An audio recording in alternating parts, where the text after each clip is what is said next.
नमस्कार, मैं हूं अंकित और आप देख रहे हैं न्यूज़ 9 को सब्सक्राइब करें और हमारे वीडियोस को आप ज्यादा से ज्यादा शेयर करें, ज्यादा से ज्यादा लोगों तक पहुंचाएं। स्वतंत्र और निष्पक्ष खबरें देखने के लिए हमारे वीडियोस को आप शेयर करें। अब आते हैं दिन की 5 बड़ी खबरों पर। सबसे बड़ी खबर आज की है दरअसल फादर स्टैन स्वामी, जो कि 84 साल के थे, बुजुर्ग थे, ना उनके बस की चलना था, बेड रिडन थे, यानी बेड पे ही थे और काफी बीमार थे, पार्किंसन की बीमारी थी। लेकिन एनआईए ने, नेशनल इन्वेस्टिगेशन एजेंसी ने यूपा लगाया। पिछले 7 महीने से जेल में सड़ रहे थे। कोरोना था, उसके बाद कोरोना से जुड़े ही कॉम्प्लिकेशन थे और आज आखिरकार उनका जो है देहांत हो गया। और आज सोशल मीडिया पर, ट्विटर पर आप देखिए नंबर 1 पर ट्रेंड कर रहा है फादर स्टैन स्वामी। और चारों तरफ से लोग जो है सरकार को, एनआईए को जो है लानत भेज रहे हैं और उनको श्रद्धांजलि भी दे रहे हैं, क्योंकि 84 साल के थे, आदिवासी कल्याण के लिए जो है कार्य करते थे, सामाजिक कार्यकर्ता भी थे, वामपंथी विचारधारा के। लेकिन सरकार ने जो है उनको एक पॉलिटिकल प्रिजनर बना दिया और 84 साल के थे, पिछले 7 महीने से जेल में जो है सड़ रहे थे। तो इसी पर जो है चौतरफा लोग, जो प्रबुद्ध लोग हैं, वो सरकार को खूब लानत भेज रहे हैं। और देखिए किस तरह से यही हमारा भारत है, नया भारत है, जहां पर सरकार के खिलाफ अगर आवाज उठाओगे तो आपको जेल में डाल दिया जाएगा और सालों साल, महीनों महीनों आपको जो है बेल नहीं मिलेगी। और आज इसी पर जो है ये ट्रेंड कर रहा है फादर स्टैन स्वामी। तो इसी पर स्वरा भास्कर, जो कि अभिनेत्री है, उन्होंने इसको लिखा है कोल्ड ब्लडेड मर्डर, यानी इसको जो है सीधा साधा कहा है कि ये तो सिर्फ सीधे सीधे जो है निर्मम हत्या है, सिस्टम ने उनकी हत्या की है। सिस्टम बोले तो सरकार हमारी। देखिए स्वरा भास्कर अभिनेत्री ने लिखा है, भीमा कोरेगांव मामले में गिरफ्तार स्टैन स्वामी का निधन, स्वरा ने सरकार को बताया जिम्मेदार, बोली ये निर्मम हत्या है। ये है हमारा लोकतंत्र और यही है हमारा नया भारत, जहां सरकार के खिलाफ कोई आवाज उठाएगा तो उसको जेल में डाल दिया जाएगा और बेल नहीं मिलेगी। और देखिए फादर स्टैन स्वामी 84 वर्षीय थे, बेड रिडन थे, बेड से उठ भी नहीं सकते थे और आखिर तक बेल तो छोड़िए, बेल तो उनको मिली ही नहीं, आखिर तक जो है स्ट्रॉ पाइप, यानी पानी पीना या कोई जूस वूस पीने के लिए स्ट्रॉ पाइप तक मांगते रहे सरकार ने, या फिर हमारी अदालतों ने, जो अंधी या गूंगी होके बैठ गई, उनको पाइप तक मयस्सर नहीं करा पाई। और आखिरकार भगवान ने उनको अपने पास बुला लिया, भगवान ने अपना न्याय कर दिया और सरकार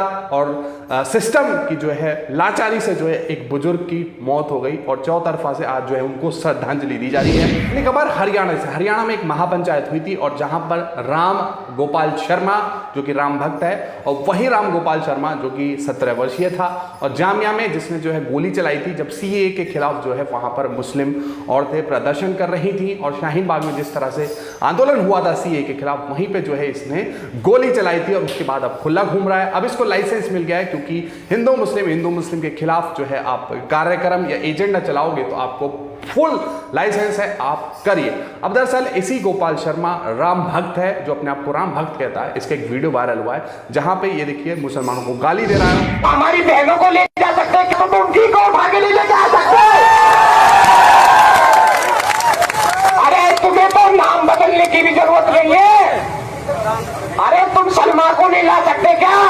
उन बहन बेटियों को हलाला से, इबादत से आजादी तो दिलाओ, उनको सम्मान के सनातन धर्म में लाओ।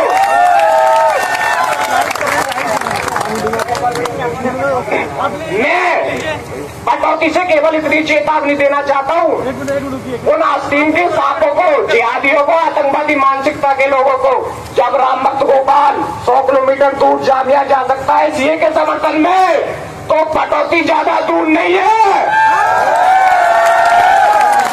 मेरे साथ ज्यादा लंबा चौड़ा भाषण नहीं दूंगा, एक नारा लगाना चाहूंगा सभी युवाओं के साथ, जब मुल्ले काटे जाएंगे राम राम चिल्लाएंगे, जब मुल्ले काटे जाएंगे राम राम चिल्लाएंगे, जय श्री राम, जय श्री राम। मुल्ले काटे जाएंगे तो राम राम चिल्लाएंगे, यानी राम के नाम को भी जो इन्होंने बदनाम किया हुआ है, लेकिन ठेकेदार बने हुए हैं हिंदू धर्म के। तो इसी पर विनोद काफरी वरिष्ठ पत्रकार हैं, उन्होंने लिखा है, जब मुल्ले काटे जाएंगे राम राम चिल्लाएंगे, इस घिनौने और भयावह वीडियो पर आपकी सरकार क्या करने जा रही है? और बिल्कुल कुछ नहीं करेगी, क्योंकि ऐसे लोगों को तो बढ़ावा दिया जाता है बहुत ज्यादा। ज्यों ही उत्तर प्रदेश में जो है चुनाव आने वाले हैं, तो उससे पहले जिस तरह से बंगाल में बीजेपी ने खेल किया था, पहले सीबीआई, ईडी, इनकम टैक्स और DRI तमाम जो केंद्रीय एजेंसी हैं उनको लगा दिया था, यानी तोताओं को दिल्ली से छोड़ दिया था बंगाल के लिए। दर्जन से ज्यादा जो है TMC के नेता अपने पाले में कर लिए थे और वही खेल अब जो है उत्तर प्रदेश में शुरू हो गया है। उत्तर प्रदेश में चुनाव आने वाले हैं,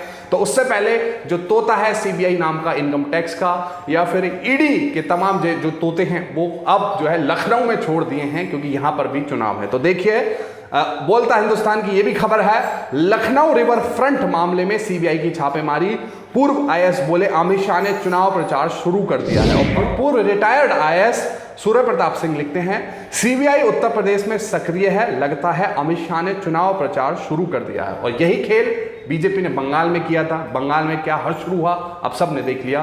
तो अब रिवर फ्रंट मामले में जो है धमाकेदार जो है यहां पर छापेमारी हो रही है, गिरफ्तारी हो रही है। चुनाव से पहले जो है हथकंडे अपनाए जा रहे हैं ताकि जिससे जो है दूसरे पाले के लोग अपनी पार्टी में आए और उसके बाद जैसे बंगाल में हुआ था वैसे ही हो। तो अमित शाह और बीजेपी ने जो है तोतों को छोड़ दिया है और पश्चिम बंगाल की ही भांति अब जो है उत्तर प्रदेश में जो है चुनाव प्रचार शुरू कर दिया है। अभी खबर बिहार से, बिहार में जो है आज RJD जो कि लालू जी की पार्टी है उनका स्थापना दिवस है। तो इसी मौके पर आज लालू प्रसाद 3 साल में यानी बहुत ही लंबे वक्त के बाद जो है सामने आए, कोई प्रेस कॉन्फ्रेंस या फिर पब्लिक अपीयरेंस में दिखे। तो इसी पर आज उन्होंने कहा कि स्थापना दिवस पर बोले तेजस्वी लालू जी ने 2014 में ही बता दिया था, तय कर लो देश रहेगा या टूटेगा। दरअसल 2014 में चुनाव प्रचार के दौरान ही लालू ने जो है मोदी जी को लेकर जो है हमला किया था, तो उसी का जिक्र यहां पर तेजस्वी प्रसाद कर रहे हैं। आज का दिन बिहार में पूरी तरह से राजनीतिक गहमा गहमी भरा रहा। बिहार की सबसे बड़ी पार्टी राष्ट्रीय जनता दल ने आज अपने स्थापना की 25वीं वर्षगांठ को सिल्वर जुबली के तौर पर मनाया। इस दौरान पार्टी कार्यालय में भव्य आयोजन हुआ। कार्यक्रम का उद्घाटन राजद प्रमुख लालू प्रसाद यादव ने वर्चुअल तरीके से किया। अगली खबर उत्तर प्रदेश से। उत्तर प्रदेश में कल गाजियाबाद में दरअसल मोहन भागवत RSS के चीफ जो है गाजियाबाद में आए थे किसी पुस्तक के विमोचन कार्यक्रम में, और वहीं पर जो है बोलते हुए स्वयंसेवक संघ ने यानी उत्तर प्रदेश के चुनाव को देखकर कल दरअसल बड़ी बातें कही। उन्होंने कहा है कि जो भी लोग या फिर जो भी कहेगा कि भारत में हिंदुस्तान में जो है मुसलमान नहीं रह सकते तो वो हिंदू कतई नहीं हो सकता। अब ये देखिए ये अजीब बात है। अब इसको आप ऐसे समझिए कि जो है उत्तर प्रदेश में चुनाव आने वाले हैं और RSS का तो वजूद ही इस बात पे है, उनको हिंदू राष्ट्र बनाना है। तो अब इसको मुसलमानों को रिझाने के तहत ही जो है उनका ये बयान माना जा रहा है। पार्टी के भीतर भी जो है अंतर विरोध जारी है। इसके बाद भाजपा के अपने सर्वे में जो है भाजपा खुद हार रही है। इसी के चलते अब ये मुसलमानों को रिझाने की कोशिश हो सकती है। मोहन भागवत का बयान, उन्होंने ये भी कहा कल कि सबका DNA एक ही है, यानी कोई मुसलमान हो, कोई हिंदू हो या फिर कोई सिख बौद्ध हो, कोई भी हो, सबका DNA सेम है। यानी गांधी का भी DNA सेम था तो भागवत जी का भी DNA जो है सेम था। यानी हिंदू मुस्लिम वाली कोई बात कर नहीं रहे थे, यानी एकता की कल जो है वो बात कर रहे थे वो। तो इसी पर जो है कटाक्ष करते हुए दिग्विजय सिंह कांग्रेस के नेता उन्होंने बोला है, उन्होंने हमला बोला यहाँ पर दिग्विजय सिंह पर। कहा मोहन भागवत इतने ही ईमानदार हैं तो मोदी योगी जैसे नेताओं को हटाएं जो मुसलमानों का उत्पीड़न करते हैं।